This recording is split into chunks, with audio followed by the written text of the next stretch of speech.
Did you know? There's a truth about the Nephilim giants that I believe 90% of people don't know. For those of us who love the scriptures, we've heard countless times about the Great Flood, a catastrophic event in biblical history where God chose to reset the world by erasing the destruction caused by the Nephilim and humanity's sin. Yet, one profound mystery continues to intrigue many. How did the Nephilim, known as half divine, half human beings, manage to reappear? Could some of them have secretly boarded Noah's Ark and survived? In this video, we'll unravel layers of biblical history and uncover fascinating stories surrounding this topic. Stay with us until the end, and I promise to deliver valuable insights. If you find this information helpful, please subscribe to the channel and leave your feedback so we can continue creating meaningful and enriching content. Without further delay, let's dive into the mysterious story of the Nephilim.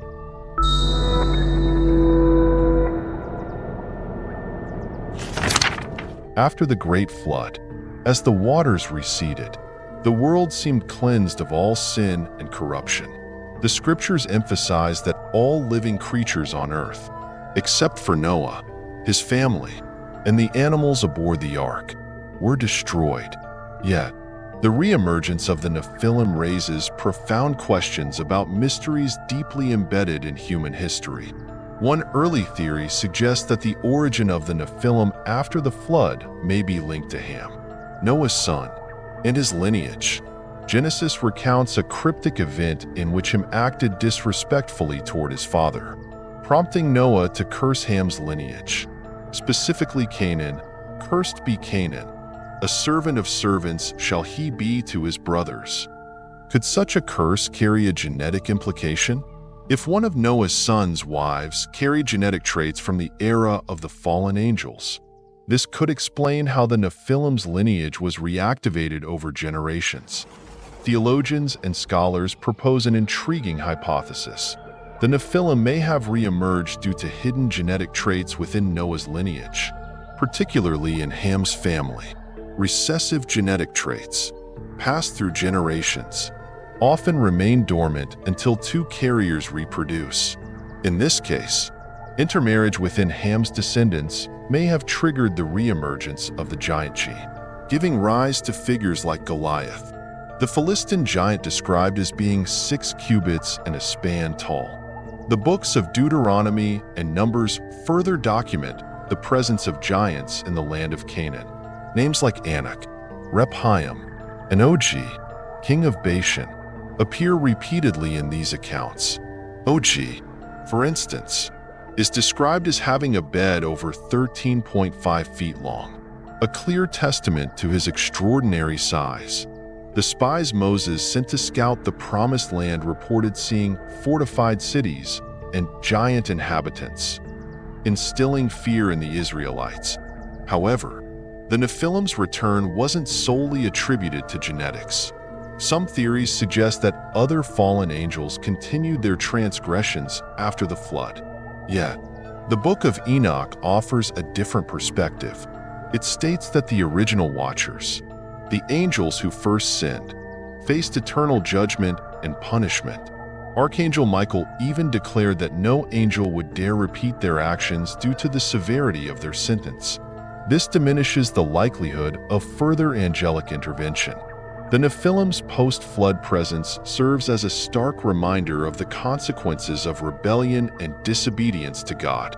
As the Israelites entered the Promised Land, they were commanded to completely destroy the nations such as the Canaanites, Amorites, and Hittites.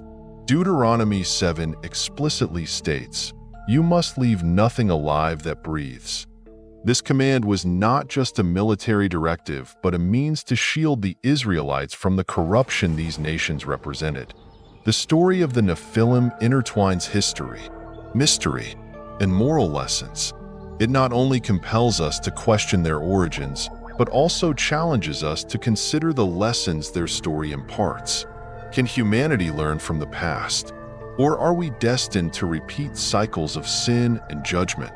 The answer, perhaps, lies in seeking truth within the pages of the Scriptures, where the secrets of humanity await discovery.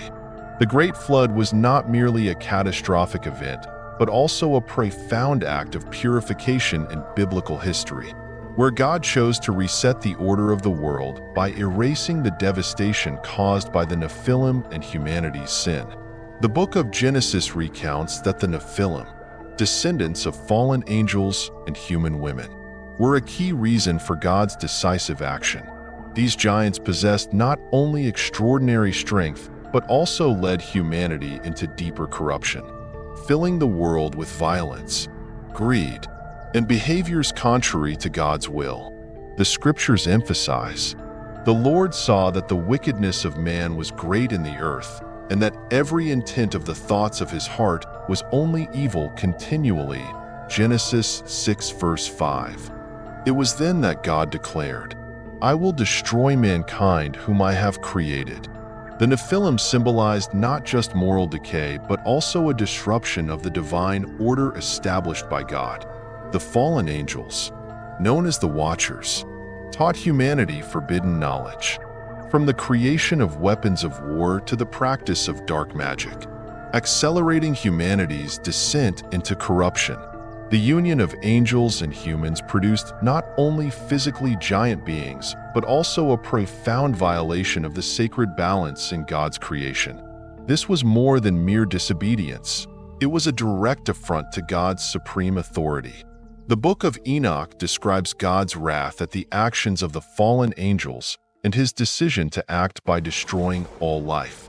The purpose of the Great Flood, therefore, was not simply to destroy humanity, but to bring about a rebirth for the world. Noah, described as a righteous man, blameless in his generation, was chosen by God to lay the foundation for a new era along with his family.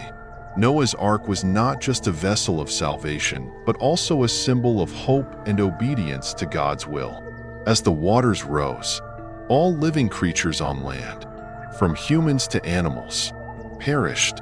The Scriptures state, "Every living thing that had the breath of life in its nostrils died. Everything on the dry land that had life was wiped out." Genesis 7 verses 21 to 23.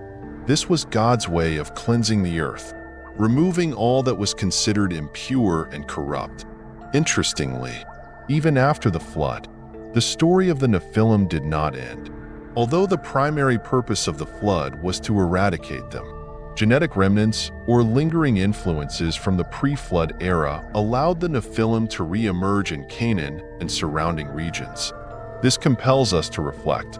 The flood was not only an act of destruction, but also a warning that sin and disobedience could resurface if humanity failed to remain righteous and obedient. Thus, the Great Flood is more than an event in sacred history. It is a profound lesson about the balance between God's wrath and mercy, and a reminder of the enduring consequences of human choices. Who exactly were the Nephilim, whose grave sins provoked God to enact such severe judgment? The Nephilim, mysterious giant beings mentioned in the Scriptures, have origins shrouded in mystery and are deeply tied to humanity's fall into corruption. According to Genesis 6 verses 1 to 4, the Nephilim were born from the union of the sons of God and the daughters of men. The sons of God are commonly understood to be fallen angels, beings who abandoned their divine position to commit acts of rebellion. This union not only produced giants with extraordinary strength, but also brought chaos and destruction to the divine order that God had established. Referred to as the mighty men of old, men of renown. Their renown was not one of honor, but rather a symbol of defiance and ruin. The Nephilim were not merely physical symbols of corruption, but also represented a profound challenge to God's authority. The fallen angels, in their rebellion, violated the boundary between the divine and human realms, introducing forbidden knowledge to humanity. The book of Enoch, an extra-biblical text, recounts that the Watchers, fallen angels, taught humans how to craft weapons, practice magic, and engage in immoral behaviors. This descent into sin not only filled the world with violence and wickedness, but also disrupted the natural order God had created, ultimately leading to his decision to cleanse the earth through the Great Flood. However, a lingering mystery remains. Despite the flood God used to destroy all corrupt life, the presence of the Nephilim is still recorded in the scriptures. Numbers 13:33 describes the appearance of giants in the land of Canaan, descendants of Anak, who were part of the Nephilim lineage. This raises the question, how did the Nephilim survive such a complete act of cleansing? Did they persist through genetic inheritance from Noah's descendants? Or was there a new intervention by fallen angels?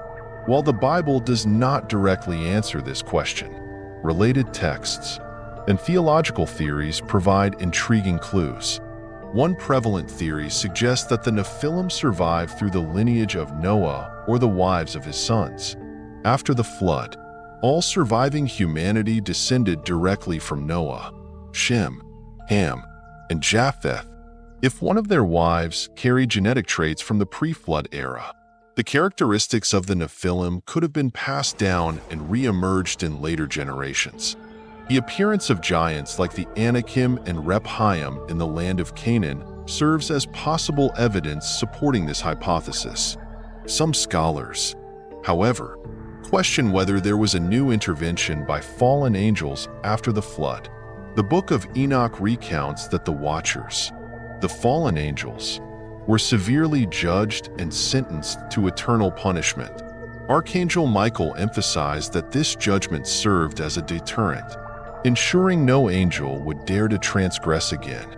This severe punishment makes a new angelic intervention unlikely. Instead, genetic inheritance and intermarriage within Noah's lineage provide a more plausible explanation for the re-emergence of the Nephilim.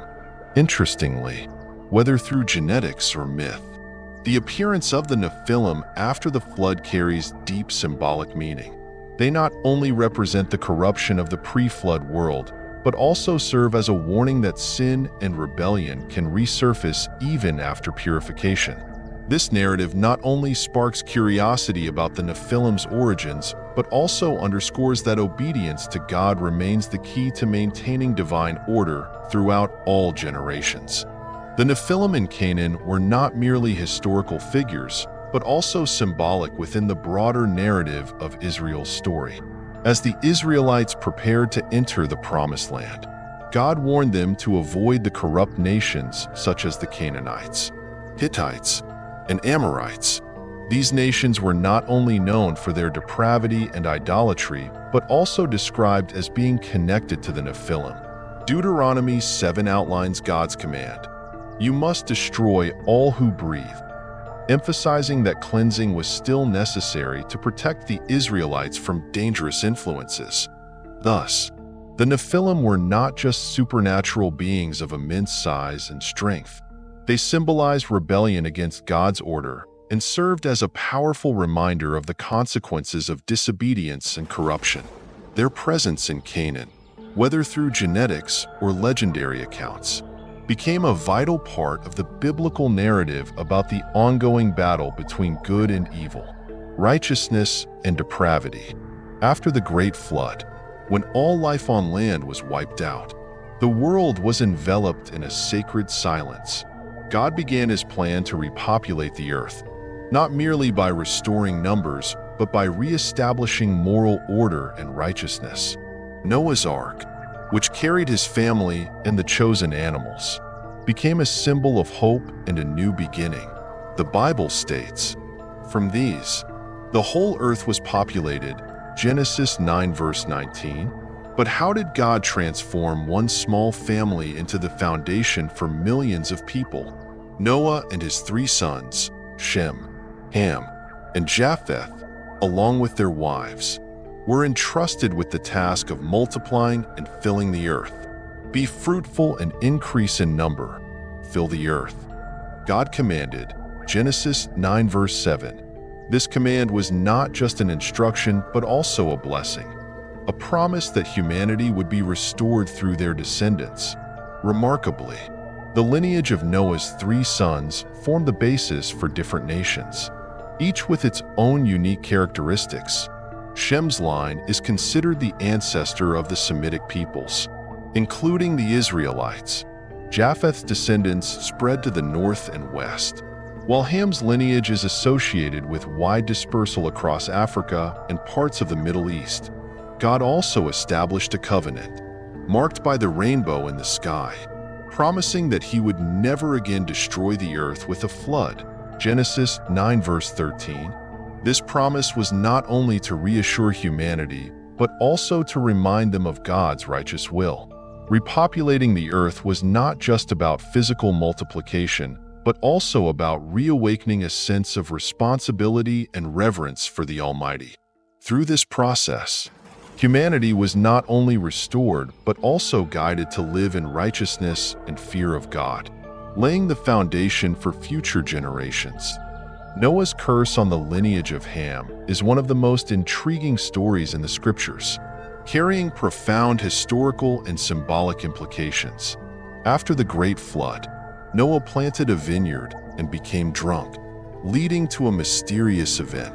Ham, one of Noah's sons, saw his father's nakedness, Genesis 9 verse 22, an act that enraged Noah.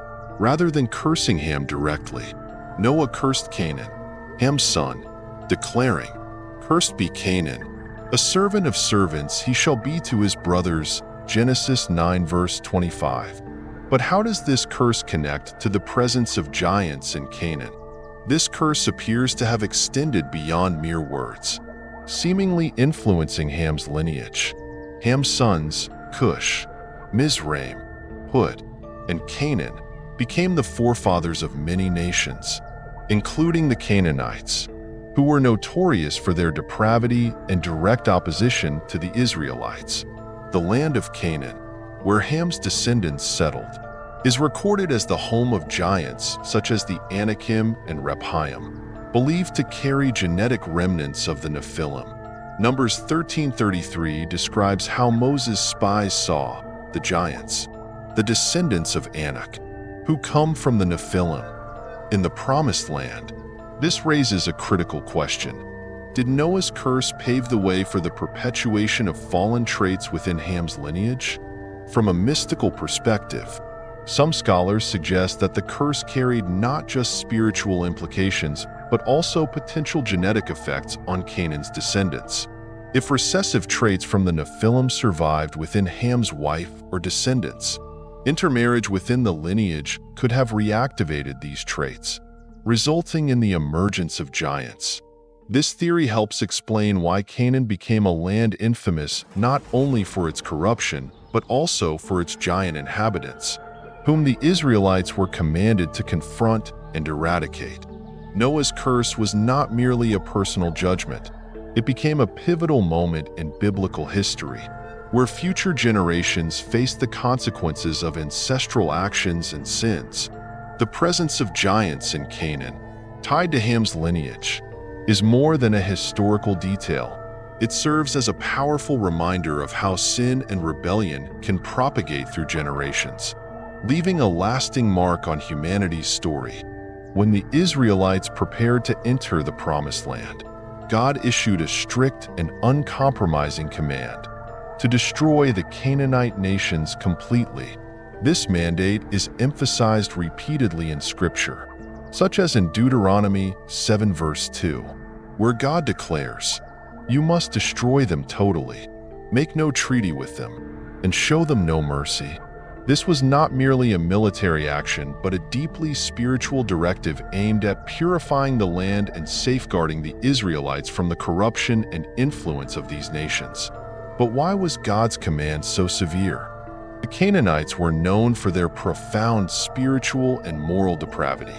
They worshipped false gods like Baal and Moloch, practices often accompanied by horrific rituals such as child sacrifice and morally corrupt forms of worship. Beyond these practices, however, a more striking detail is the connection between the Canaanites and the Nephilim. Numbers 13:33 describes Canaan as the dwelling place of the descendants of Anak, Believed to be part of the Nephilim lineage, these giants, with their extraordinary size and strength, posed not only a physical threat, but also carried the corrupting influences from the pre-flood era, when the first Nephilim were born of the union between fallen angels and human women.